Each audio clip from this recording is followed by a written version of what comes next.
Samantala, mula Maynila, lipad naman tayo sa Bicol Region. Pagkakasundo o reconciliation hangad ng bagong gobernador ng Camarines Sur at Department of Education at mga magulang magpupulong kaugnay ng K+12 program. Yan ang mga balitang hatid ni Grace Refamasimando ng Radyo ng Bayan Naga. Grace, marahay na hapon sa'yo.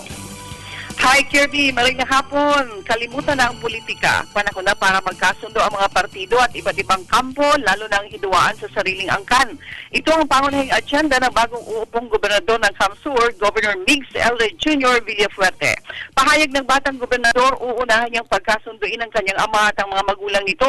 At isa pa sa kanyang mga priorities ay ang pagsulong ng modernong edukasyon sa mga kabataan.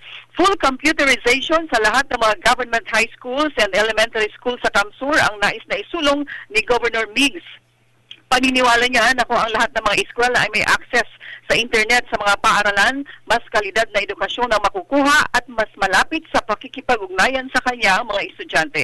At good news naman sa lahat ng mga kawani ng Kapitolyo ng Camsur. Petsa 20 pa nitong Mayo ay natanggap na nila ang kanilang mga mid-year bonus.